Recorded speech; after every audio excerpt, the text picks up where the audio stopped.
We're going to go ahead and get started. Welcome, everybody, to our Outside the Bounding Box series. This is the second webinar in the series that we're doing. And we're going to be talking about why computer vision models fail today and covering some strategies for implementing smarter evaluation for your computer vision data. Just a quick set of intros. My name is Leander. I'm one of the product designers here at Encord. So I work with our various customers to understand their quite varied use cases and how they intend to leverage our platform. I understand any challenges that they may be facing, and I work to implement improvements with our tech team. And I'm joined by my colleague David, who is one of our technical writers. So if you've ever looked through our extensive documentation, David is the one responsible for producing that, so you can thank him. Just a quick overview on what we do and who Encord is. So we work with customers across all industries, really, and we help them transform petabytes, really, of unstructured multimodal data. And we help them transform that into high-quality data for training, fine-tuning, and aligning their AI models quickly and effectively. And just a quick agenda for the day. So we're going to be covering really why computer vision models fail, how to detect edge cases in your data sets, which are primarily responsible for model failures. We're going to be talking about some strategies on how to label AI data smarter. And then David is going to take you guys through a live demo of the platform and show you some of those strategies and how to mitigate certain pitfalls. At the end, there should be time for a Q&A, and that'll be it. So let's jump in. So to kick things off, let's talk about why computer vision models fail in the first place. So imagine this situation. You've spent months building your model, annotating thousands of gigabytes of data, convincing all your relevant stakeholders to launch said model. And as soon as you launch and your model sees real world data, it underperforms or flat out fails. And some of you may have experienced this before. And surprisingly, this happens all the time. And it causes a lot of heartache for computer vision engineers, machine learning teams, data scientists, not to mention the companies that are producing these models. It's a big waste of time and it's very expensive. So why do computer vision models fail in production rather than in the lab? Generally speaking, models fail for one of four possible reasons, which we've outlined on the slide here. First of which is just flat out data labeling errors. Second is poor data quality. The third is something called data drift, which means that the data that you've trained the model on no longer represents the model's real world application. And the last is teams that treat deployment as the finish line. In other words, teams that don't continuously train the model becomes outdated and no longer works in the real world. Regardless of why models fail, the implications of these failures can be catastrophic in the real world. So if we think about things like healthcare models, if that misdiagnoses a patient or if it misses a tumor, for example, that could lead to serious patient risk. Autonomous driving models, pretty self-explanatory why those failing might cause catastrophic repercussions in the real world. And then things like manufacturing models, if those fail, that could cost companies millions in shipping recalls. And quite often these types of failures don't occur because the entire data set is flawed, but they occur due to some rare, tricky data edge cases. So we're going to dive a little bit deeper on how to mitigate some of these pitfalls and identify these edge cases.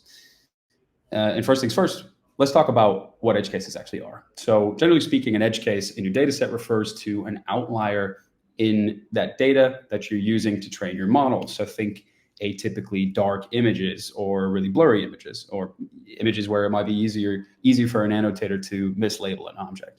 A couple examples outlined here on the slide. So overlapping objects, images where there are overlapping objects, images that are super low light or images that are very blurry. And then things like domain shift, which refers to when a model is trained on synthetic data and then underperforms in the real world when exposed to real data. So we've already covered some of this, but what these edge cases might lead to are a few challenges in practice. So if there are overlapping objects in an image, it could be pretty easy for an annotator to mislabel objects or misclassify objects. If there are images that are super dark or the light is tricky to work with, right? It could be easy, again, to miss certain objects or objects could be misrepresented. And then in domain shift instances, if the model is only trained on synthetic data, or if certain edge cases are only trained using synthetic data and the model is then exposed to that data in the real world, the model just underperforms. It can't quite keep up, and that causes problems. So how do we detect edge cases to avoid these pitfalls? One strategy would be identifying data segments where model performance is dropping. So think in those extreme lighting conditions or blurry images, pieces of data that contain rare objects not present in the rest of the data set. If we had a way to isolate those or identify where in the data set those exist, that could be very helpful. Another approach could be using things like error metrics, so scatter plots, embeddings plots, to detect patterns of failure. So if you run your model and it's failing in a certain cluster of your data set, using embeddings plots to identify where those clusters are can be another approach. It can be very helpful. One case study that we wanted to point out here of a company that is actually a customer of ours and was able to detect these edge cases and mitigate some of these problems. The company Swing Vision, who trained models to detect faults in tennis matches, saw so that their models basically are responsible for detecting when the ball is in, when the ball is out, when the ball is on the line. They saw really good model performance in good lighting conditions and on hard surface courts. But interestingly enough, as soon as the models were exposed to things like shadowy courts, like shown in the images here on the slide, or clay courts, also present on the slide, their models started to fail. And so edge case detection really helped Swing Vision remedy those model failures in the real world. So you might be thinking that a simple workaround to this edge case problem would be to just label all of your data. I don't know about all of you, how large everyone's data sets are here, but personally, I wouldn't want to spend the money or the time or the emotional fallout of my annotators, inevitably, annotating millions upon millions of data units. Labeling all of your data is very expensive and is quite inefficient. So the solution here is to label smarter. We're going to be showing you guys how to do just that in a second here when we jump into the platform. But something worth calling out, right? These problematic edge cases, they only make up a small percentage of our data sets. And then the rest of the data set it can be dumbed down to redundant and quite easy cases. We also don't need to annotate all of those redundant and easy cases. If we annotate a healthy sample size of those, that'll be enough. And beyond that, we'll just get diminishing returns. So long story short, it will be much more practical and ultimately cheaper to use a tool like the one we're about to show you to identify where these edge cases lie in your data set and ensure that your models are trained on those, as well as an adequate sampling of the rest of your data set. So without further ado, I want to hand things over to my colleague, David. He's going to jump into the Encore platform, and he's going to show you all how to do just that. So David, over to you. I hope you can hear me. Thanks, Leander. So hi, everyone, and welcome to this demo of the Encore platform. Encore enables a seamless active learning cycle, annotation, data curation, model evaluation. But in this demo, we'll be focusing on how you can improve your models by focusing on data curation and model evaluation. So better labels lead to better models. And with active learning, we can continuously improve and even on rare or edge cases. Model evaluation lets you track how your model's performance evolves with each new set of predictions, and that's what I'm going to be showing you here.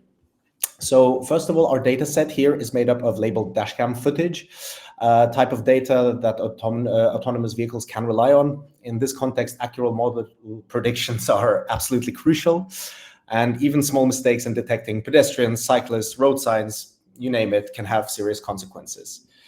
So looking at our data set here, when working with hundreds of millions of images or frames, it's crucial to filter your data and find the right signal to improve your production models. You essentially want to create subsets of data.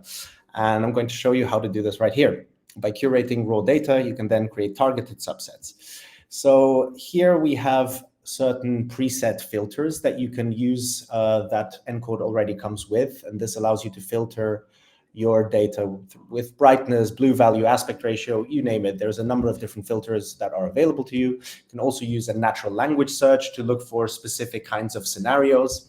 And as you can imagine, with 117 million frames, there might be a lot of edge cases that you might want to fish out using natural language search. What is particularly helpful, though, is using filtering using custom metadata. So when I click on Add Filter here, I can have a look at which custom metadata is present in our data, is associated with our data. And I can see that, for example, I can click on state and select things that were pick images, frames that were taken in California. I can add to that filter, maybe select one where the GPS was recorded. I'll set this to true. So this means GPS coordinates are actually present. So as you can see, I've filtered down our humongous data set to only 6.85 million frames now, which is 5.8% of the total. It's worth noting that custom metadata is completely flexible. You can associate any key value pair you choose with your data. This allows you to filter and search your data using your own unique business logic and criteria, whether it's location, vehicle type, weather conditions, or whatever other attribute is relevant to your type of project. More importantly than just filtering raw data, though, you can also filter your data based on labels. So for that, I'm going to jump into my other project here, right here. As you can see, this contains significantly smaller amount of frames, just to keep things simple. So here we have three separate views. We've got the raw data view, as discussed a minute ago, but we also have the labels view and the predictions view. So clicking on the labels view, what does this represent? The labels view represents all of the different ground truth labels that exist on our data. That means any work that annotators have done, maybe in Ncord, maybe in any other annotation platform, which you've then chosen to import into Ncord. But these represent your ground truths labels that then your models will be assessed against, so to speak. This brings me on to predictions, which is model predictions. These are labels created by models. So obviously different, the same model trained on multiple different types of data or different subsets of data will spit out different kinds of results. And these are called prediction sets. You can import your own prediction sets, and you will have to do that each time that you run your model again, you train your model again. And this then allows you to further down the line, first of all, explore these different prediction sets visually and using embedding spaces, but also compare these different prediction sets against each other to see how your model performance improves over time. So let's start off with exploring known edge cases. Since after all, this demo is about exploring edge cases, I think the simplest way to start is by assuming that you, for example, know there's an edge case in your data and you want to filter on that. In this case, I happen to know that out of my 1.12K frames here, there's not many bicycles present. So I'm going to add a filter on class and I'm going to search for bicycles. And as you can see immediately, we now have 49 frames that includes a bicycle, which is not that many. So this is an edge case that I'm aware of, and I want to see how my labels are doing. How did my annotators do? Because if the labels that our models get trained on already are faulty, then we're not off to a good start. And here immediately, just by visually looking at this and scrolling through this, I can tell that a person was mislabeled as a bicycle, which is not quite right. So obviously I can select this and already either remove this from my data set by adding it to a collection or removing it from a collection. But importantly, since bicycles only represent such a small sample of all the classes, it means that I want to be very sure that all of the labels of bicycles that are present are actually accurate. So in order to do that, I can, for example, select all of the data units here, all of the frames that are present, and add them to a single collection to then send them for re-annotation with the instructions of, guys, really pay attention. You really want to get these labels accurate. So I'm going to click add to collection. I'm going to click a new collection, call it bicycles. Bicycles 1, why not, and submit it. And from there on, it can, at least within the Ncord platform, be moved back into Annotate, where your annotators can get to work and produce gold standard ground truth labels for your models to be trained on. Now, this is a simple case of exploring edge cases, but what about unknown edge cases? This is where it gets more interesting. So This edge case mining is also known as, it involves looking for edge cases that you might not be aware of. So once again, you can do this by visually exploring your data. For example, we can look at data outliers. So in order to demonstrate this, I think I'll just navigate to the embeddings view, for example. Let's look at cars, since I happen to know that the vast majority of labels have to do with cars. And this essentially shows me how the distribution of car labels across my data. And across all of my data, I don't know if you can see this, but the gray represents other and the purple represent cars. There's a bit of a gap in cars here. There's a lower density of cars in this part of the embedding space. So what I can actually do is just highlight this part of the embedding space, and I can click View in Explorer. This will open up these data points that I just identified on the embeddings plot, and potentially allow me to then look for similarities that these have, look for common trends, patterns. I can use a similarity search on any image to potentially find images that are similar. And this then allows me to find deficiencies in my data. Potentially, I can then go back to other parts of my company and say, hey, we need more data of this kind and this kind, because we want to cover all possible scenarios in which, in this case, cars are present. We can also look at predictions. So I'm going to get rid of this filter and navigate to the predictions tab. And predictions allow us, here under prediction outcomes, we can see false positives, true positives, and the distribution thereof. So looking at false positives can help me identify which scenarios my model is already struggling in. Where is it mischaracterizing labels? And once again, finding trends like this visually can help you build collections and potentially identify deficiencies in your data. But we can get more quantitative than just visually exploring all of this. So I'm going to navigate to model evaluation here. Here we have a dashboard that lets us explore in detail how our models are performing and how predictions are improving over time. So for example, here we have a prediction set selected. We can select different prediction sets. Importantly, we can also compare it against other prediction sets. So this allows you to see the evolution of your model's prediction over time. So I want to draw your attention to the metric correlation view here, which is particularly useful in I always find. And this allows you to see how different metrics stack up against your, or rather impact your model's performance. So label confidence, I think, is the most straightforward one. The more confident your model is in its label, the more impactful it is. But as well as label duplicates, the width and the height of the labels, all of these seem to impact our models a lot. But something I want to focus on here is object density, because this is our highest data metric. So this hasn't to do with how it's been labeled, but specifically with the actual data that is being labeled. And yeah, let's explore this a little further. So to do this, I'm going to click on metric performance, and then I'm going to, under data, select object density.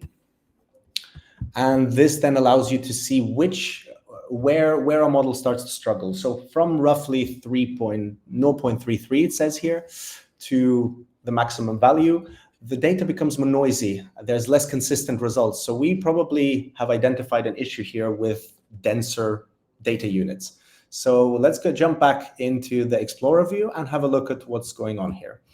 So Explorer, I'm going to filter on object density, and I'm going to start at 0.33 and take it to the top. Now, this seems to be where our model is struggling with. And we could reasonably conclude that high density objects are generally a problem, and therefore we want to add more high density data into our annotation pipeline and pay a lot of attention to good labels. But this isn't the full story. Specifically, we can go back to the embeddings view and have a look at how object density is distributed in the embedding space. So if I remove my filter here and just look at object density in general, here we can find object density. And now we can explore the embedding space to do with object density. And actually something interesting seems to jump out at us here, which is that at maximum object density, the things highlighted in green here, there seems to be a distinct cluster here.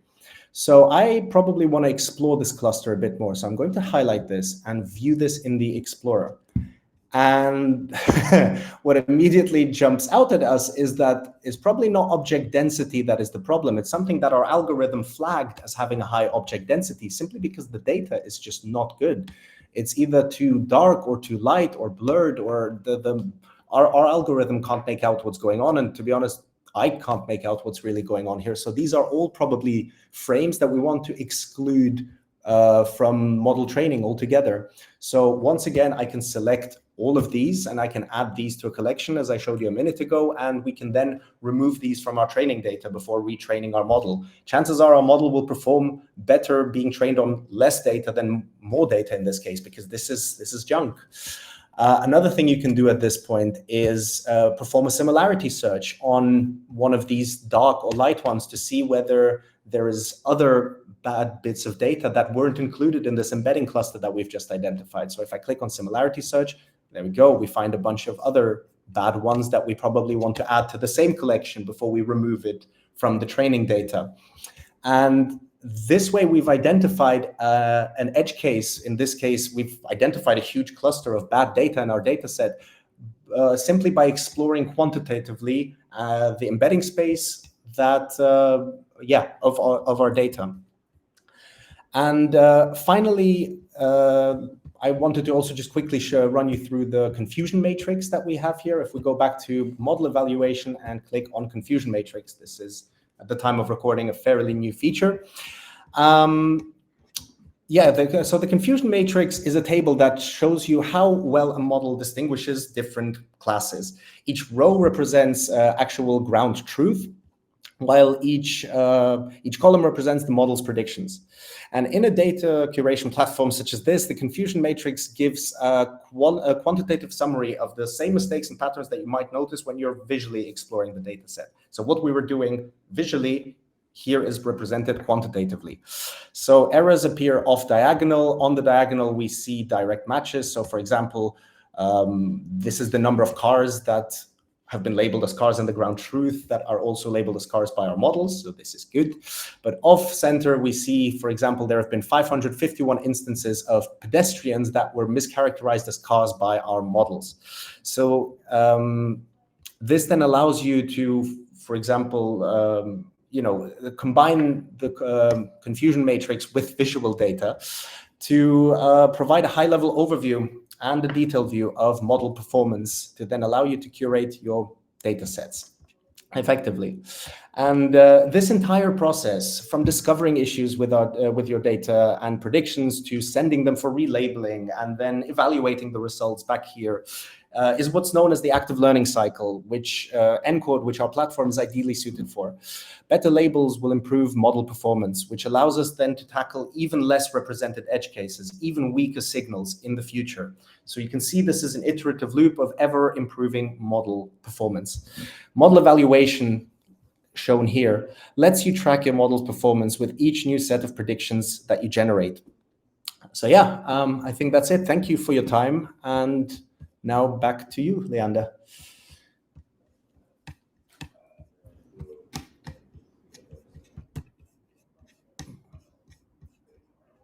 Can you just mute? Yeah. Thanks very much for that, David. So just to quickly recap then what we've been talking about, precise models come from smarter data.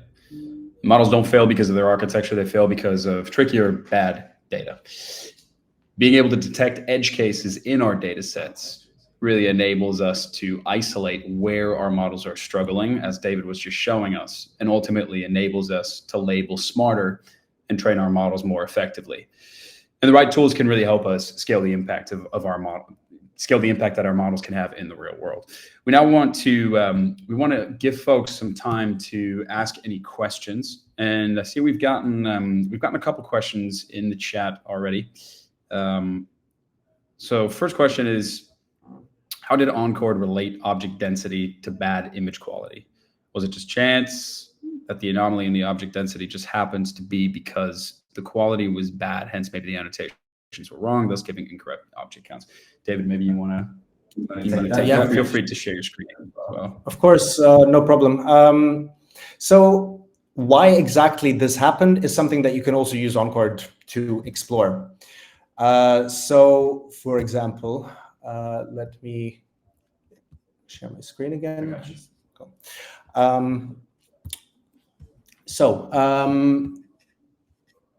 We can, for example, look back on the Explorer view. Yeah, thank God, everything is still open here. Actually, no, this is still the similarity search. Let me go back and recreate the scenario just to answer your question. We selected object density, and then we narrowed down on this cluster because we realized in the model evaluation tab a second ago that object density seems to impact our model performance highly. Therefore, we wanted to explore object density or data units to do with object density. So looking at object density on this embeddings plot then revealed that high object density seems to form its own cluster of data units. So I wanted to explore this data cluster. So I'm going to view this in the Explorer.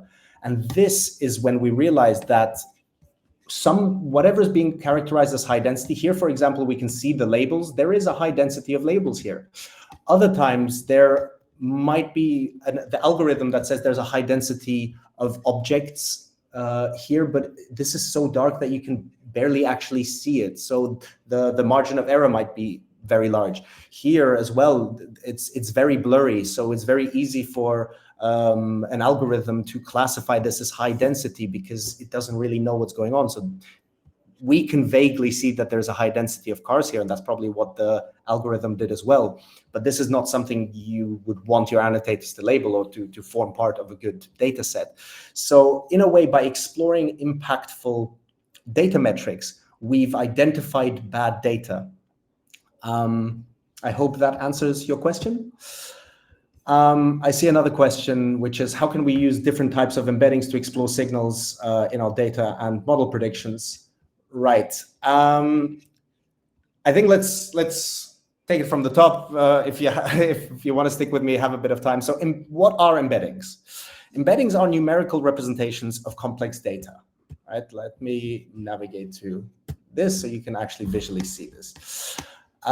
So what we have here is, yes, a numerical representation of complex data like text, images, audio. In this case, it's frames. Think of them as like vectors of numbers that capture key features of an item, similar to a fingerprint or like a unique set of coordinates on a map. Items with similar characteristics, like here, will have similar numerical values, meaning that they will be located close to each other in this embedding space. Embeddings differ for labels, predictions, labels, predictions, data, just because each represents a different aspect of your project. As simple as that. Data embeddings are generated from the raw data itself, like the image or the frame in this case. They capture the visual characteristics of the image. That's what we also saw happening during the demo a second ago. They represent the concepts or, whereas labels represent concepts. Label embeddings are created from ground truth labels that then human annotators apply to the data. They represent concepts or semantic meaning of labels, like the concept of a car or a bicycle. And finally, prediction embeddings. These are generated by your AI model. They represent the model's interpretation of the data, which may or may not be accurate. So comparing these different types of embeddings, you can gain insights into your data and your model performance. For example, comparing labels and predictions, you can tell that there's two different stories being told when in an ideal world, they should be one and the same pretty much. Comparing your data and label embeddings, for example, can reveal data outliers, data points that are visually similar but have different labels. While comparing label and prediction embeddings, once again, allows you to find deficiencies in your model. Anyway, I don't want to go on about this for too long, but I hope this answered your question. It has to do with the fundamentals of what embeddings really are.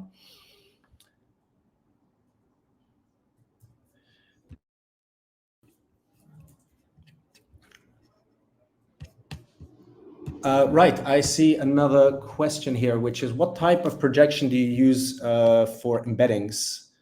So actually, I think I can answer that question. So we don't use a single type of projection for the embeddings plots. We use a generic clip model to generate high dimensional embeddings that are then reduced to 2D for visualization. Hopefully that answers your question. How glad I am that Leander is here. I think that's the end of the Q&A. It looks like there are no more questions. If you do have any more, you can always reach out to us, and you can also jump onto the website. You can actually click the button right there on the slide to explore the product in your own time. So you can go through an interactive product tour to see Encore in action and just to see how everything that David just showed you guys works in practice. But beyond that, we hope you guys enjoyed the webinar. Like I said, if you have any other questions for us, don't hesitate to reach out. There are links to contact us on the website. So shoot anything you've got our way.